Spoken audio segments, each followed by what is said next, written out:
আসসালামু আলাইকুম। ডিজিটাল এই যুগে বাসাবাড়ি, অফিস কিংবা ব্যবসা প্রতিষ্ঠান যে কোনো জায়গায় মাইক্রোসফট অফিস সফটওয়্যারের প্রয়োজনীয়তা বা এর ব্যবহার অনস্বীকার্য। তাই তারই ধারাবাহিকতা নিয়ে আমি আপনাদের সুবিধার্থে মাইক্রোসফট অফিসের প্রিমিয়াম টাইপের একটি কোর্স দিচ্ছি সম্পূর্ণ ফ্রিতে। আশা করি এই কোর্সটি সম্পূর্ণ করার পর আপনি মাইক্রোসফট অফিসের যে কোনো কাজে বাধাগ্রস্ত হবেন না ইনশাআল্লাহ।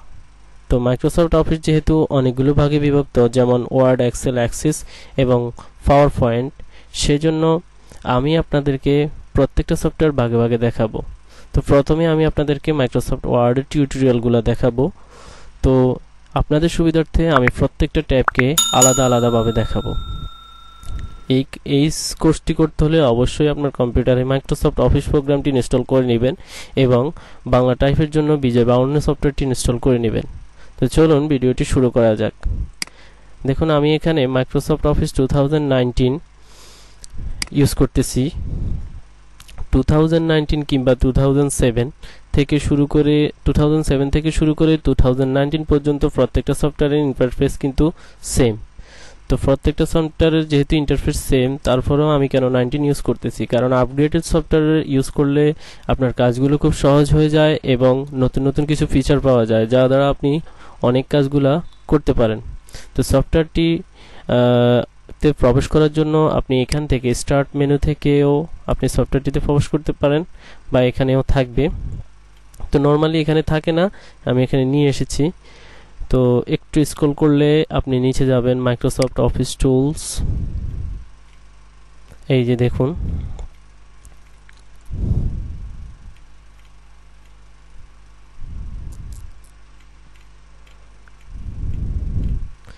একটু নিচে চলে আসলে ওয়ার্ডটা চলে আসবে।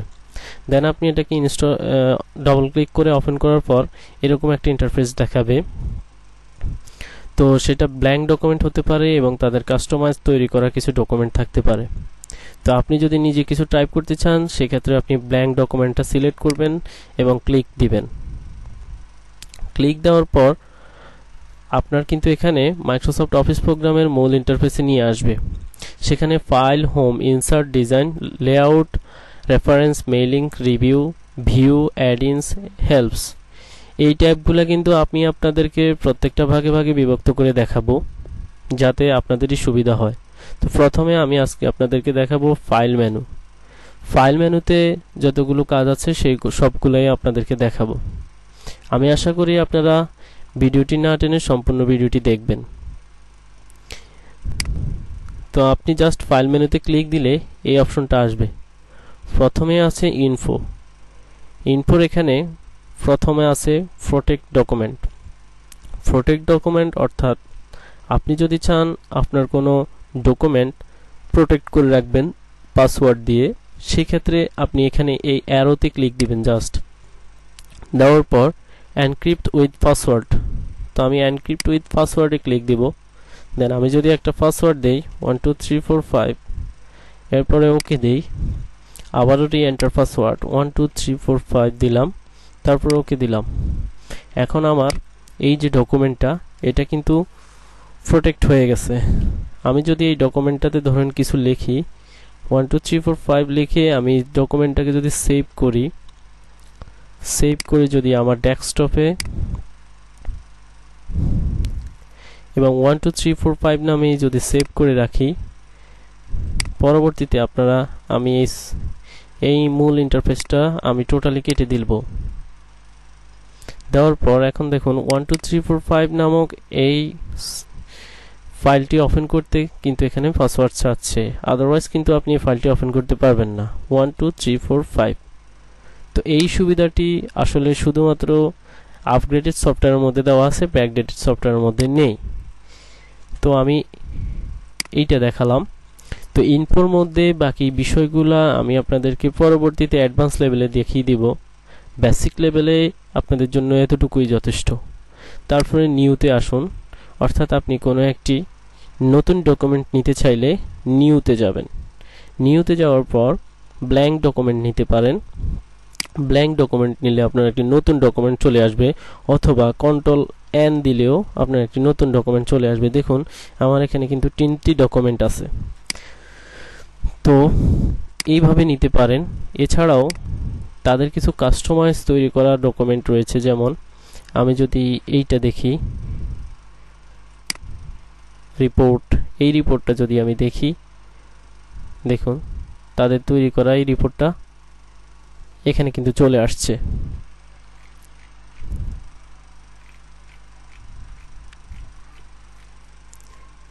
এছাড়াও নিউতে গিয়ে আপনি যদি রিজিউম, দেখুন এখানে একটা রিজিউম তৈরি করা আছে। আপনি জাস্ট এখানে আসুন,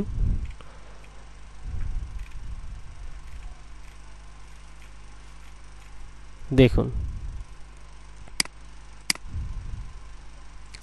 তো রিজিউমে এসে আপনি কিন্তু এখানে সুন্দরভাবে কিন্তু জিনিসটাকে জাস্ট রিটাইপ করে আপনি কিন্তু এই জিনিসটা নিজের অ্যাড্রেসগুলো দিয়ে একটা রিজিউম তৈরি করতে পারেন।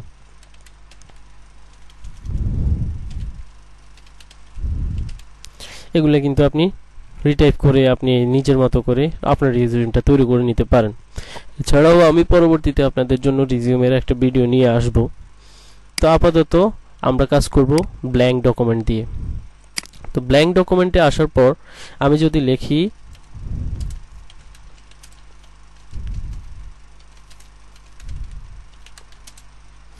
ধরুন আমি এই জিনিসটা লিখলাম, তো এখানে এসে তারপরে আছে আমাদের ওপেন অপশন। ওপেন অপশন হচ্ছে আপনি রিসেন্টলি যদি আপনি কোনো ফাইল যদি টাইপ করেন, সেই ফাইলটা আপনি ওপেন করার জন্য আপনাকে এটাকে মিনিমাইজ করে বা কেটে কোথাও যেতে হবে না, আপনি এখান থেকেই ওপেন করতে পারবেন। সেটা হচ্ছে যে আপনাকে ফাইল মেনুতে যেতে হবে, দেন ওপেনে যাবেন। আপনি রিসেন্টলি কোনটা করছেন, যেমন আমি 1 2 3 4 5 এই ডকুমেন্টটা টাইপ করছিলাম, যেখানে কিছু লেখা পরে আমি কেটে দিয়েছি সেগুলা। তো এটা ওপেন হয়ে গেল। ধরুন আমি যদি সাব্বির হোসেন নামক সেই ট্যাবটাতে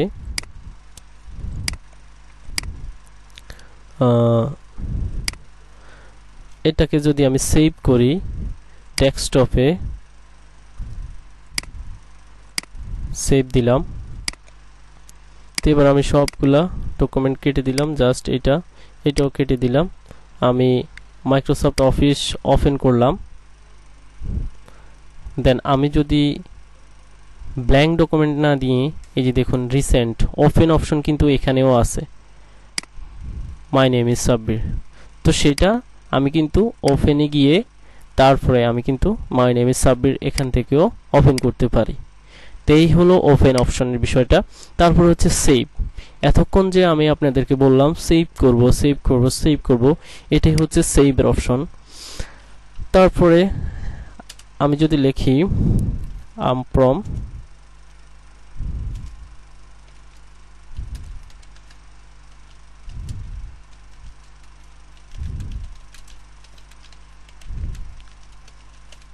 ঢাকা বাংলাদেশ, দেন আমি যদি এটাকে সেভ করতে চাই, তারপর আমি এখানে সেভে যাব এবং সেভ হয়ে গেছে। যেহেতু আমার এই ডকুমেন্টটা আগেও সেভ ছিল, এখন এটা সেভ হয়ে গেছে। কিন্তু আমি এই ডকুমেন্টটাকে যদি আগে সেভ না করতাম, তাহলে ফাইলে গিয়ে সেভ দিতাম, সেভ হয়ে যেত। তো এখন দেখুন আমি যদি এটাকে ভিন্ন নামে যদি সেভ করতে চাই, তাহলে আমি যাব কোথায়, ফাইল, সেভ অ্যাজ। সেভ অ্যাজে গিয়ে এখানে দেখুন আমি কোথায় সেভ করতে চাই, ডেস্কটপে। এখানে বিভিন্ন জায়গায় সেভ করার বিষয় আছে। আপনি যদি অ্যাড এ প্লেসে দেন, এখানে কিন্তু ইন্টারনেট লাগবে কোনো প্লেসে সেভ করতে হলে। কিন্তু দিস পিসি, অর্থাৎ আমার যে পিসিটা আছে সেখানে যদি সেভ করতে চান, তাহলে দিস পিসিতে ক্লিক করবেন। তারপরে আপনি আপনার ইচ্ছা মতো যে কোনো একটা ফোল্ডারে কিন্তু এটাকে সেভ করে নিতে পারেন। ডাউনলোড আছে, নিউ ফোল্ডার আছে, আমার যে ফোল্ডারগুলো তৈরি করা আছে সেগুলোতে। তো আমি ডেস্কটপে যদি সেভ করি, তাহলে সেভের যে অপশনটা সেটা আসছে। তবে এই ক্ষেত্রে আমি আপনাদেরকে আরও কিছু দেখাচ্ছি। এখানে আসার পর আপনি কিন্তু আপনার ইচ্ছা মতো নামে সেভ করতে পারবেন। জাস্ট এখানে ডাবল ক্লিক করে মাউসের কার্সরটা ধরে পুরো বিষয়টাকে সিলেক্ট করুন এবং লেখাগুলোকে বাদ দিয়ে দিন ব্যাক স্পেস দিয়ে। তারপর আপনি লিখুন সাব্বির নামে সেভ যদি করতে চাই, আছে ডাবল বি আই আর। এখন এই ফাইলটাকে আমি কোন ফরম্যাটে সেভ করব, কি ওয়ার্ড ডকুমেন্টে? নাকি Word macro enable document 19 to 2003 এর তারপরে PDF XPS document single file web page plain text তো বিভিন্ন ফরম্যাটে এটাকে সেভ করা যাবে তো এতক্ষণ আমি যদি ওয়ার্ড ডকুমেন্টে সেভ করি জাস্ট ওয়ার্ড ডকুমেন্টে ক্লিক দেব এবং সেভ দেব জিনিসটা কিন্তু ওয়ার্ড ডকুমেন্টে সেভ হয়ে গেছে দেখুন সাবহির নামে একটা ওয়ার্ড ডকুমেন্ট চলে আসছে এরপরে আমি এই ফাইলটাকে যদি পিডিএফ এ সেভ করতে চাই পিডিএফ এ সেভ করার নিয়ম কিন্তু আপনার 2007 এর নাই তো সেই জন্য দেখুন আমি সেভ আসে যাব দেন ডেস্কটপে ক্লিক দিব তারপরে আমি এখানে এসে জাস্ট এখানে একটা ক্লিক দিব এবং পিডিএফ এ ক্লিক দিব তারপরে এখানে আসার পর দেখুন standard publish online and printing minimum size publish online অর্থাৎ অনলাইনে পাবলিশ করার জন্য minimum size standard publish online and printing আপনি সবসময় স্ট্যান্ডার্ডটাই রাখবেন যেটা প্রিন্টিং এ ক্লিয়ার আসবে কিন্তু মিনিমাম সাইজে দিলে প্রিন্টিং এ দেখা যাচ্ছে যে অনেক সময় ক্লিয়ার আসতে চায় না তো সেজন্য পিডিএফ ফাইল সেভ করতে হলে সেভ এ জাস্ট ক্লিক দিবেন সেম নামে সেভ করলাম এরপরে দেখুন একটু লোডিং হচ্ছে এবং একটা ব্রাউজারে সেটা কিন্তু সাথে সাথে ওপেন হয়ে যাবে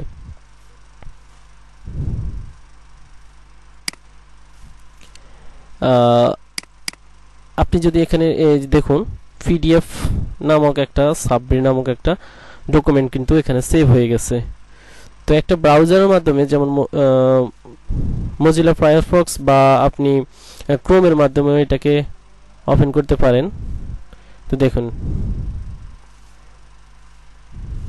মাইক্রোসফট এজের মাধ্যমে আমার এটা কিন্তু ডিফল্ট ভাবে ওপেন হয়ে গেছে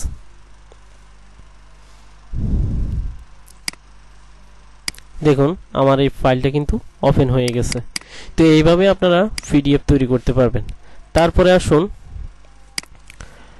ওয়ার্ড অপশনে আসার পর ফাইলের মধ্যে সেভ অ্যাজ দেখালাম এরপরে আসুন প্রিন্ট অপশনে আসার পর দেখুন আমি এই ফাইলটাকে যদি প্রিন্ট করতে চাই জাস্ট প্রিন্ট অপশনে দেব প্রিন্ট প্রিভিউ কিন্তু সাথে সাথেই দেখাচ্ছে এরপর আপনারা জাস্ট প্রিন্টে ক্লিক দিবেন আপনাদের প্রিন্টারটা সেটআপ করে প্রিন্টে ক্লিক দিবেন প্রিন্ট নিয়ে আলাদা আমি একটা ভিডিও আপনাদেরকে তৈরি করে দেব সেটা আপনাদেরকে এখন দেখাবো না কারণ প্রিন্ট শুধু প্রয়োজন হয় যারা প্রিন্ট করেন শুধুমাত্র তারপরে আছে শেয়ার অপশন আপনি ইমেলের মাধ্যমে শেয়ার করতে পারেন এখানে অনলাইনের মাধ্যমে শেয়ার করতে পারেন তো আমি সাজেস্ট করব এখান থেকে শেয়ার না করাই উত্তম কারণ এখান থেকে শেয়ার করতে এখানে ইমেল আবার সেট করা লাগে ঝামেলা সেজন্য আপনি যে ফাইলে শেয়ার করতে চান আপনি জাস্ট ওই ফাইলটা সেভ করুন এবং জিমেলের মধ্যে যান জিমেল থেকে ওখান থেকে শেয়ার করুন সেটাই হয়তোবা ভালো হবে তারপর হচ্ছে এক্সপোর্ট অপশন এখন এক্সপোর্ট অপশনে গিয়ে এখান থেকেও আপনি কিন্তু পিডিএফ এবং এক্সপিএস ডকুমেন্টে এটাকে এক্সপোর্ট করতে পারেন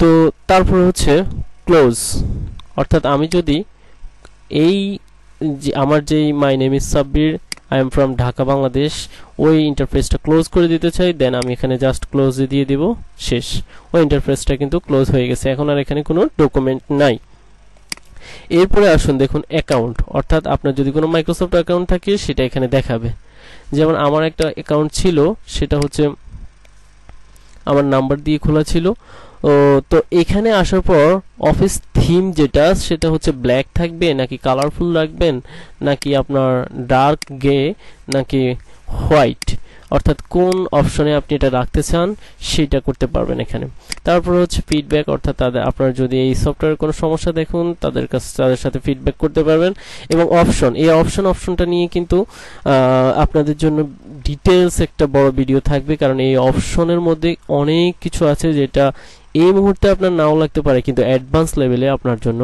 এটা লাগবে তো সেই জন্য আমি এই অপশনটা নিয়ে আপনাদের জন্য পরে একটা ডিটেইলস ভিডিও বানাবো আলাদা তো আজকের ভিডিওটা এতটুকু পর্যন্তই আমি আশা করি ফাইল অপশনের মধ্যে আপনার কোনো সমস্যা হবে না যদি সমস্যা হয় অবশ্যই কমেন্ট করে জানাবেন ভিডিওটি ভালো লাগলে অবশ্যই লাইক করবেন শেয়ার করবেন এবং আমাদের সাথে থাকবেন পরের ভিডিওটা দেখার জন্য আমন্ত্রণ রইল আসসালামু আলাইকুম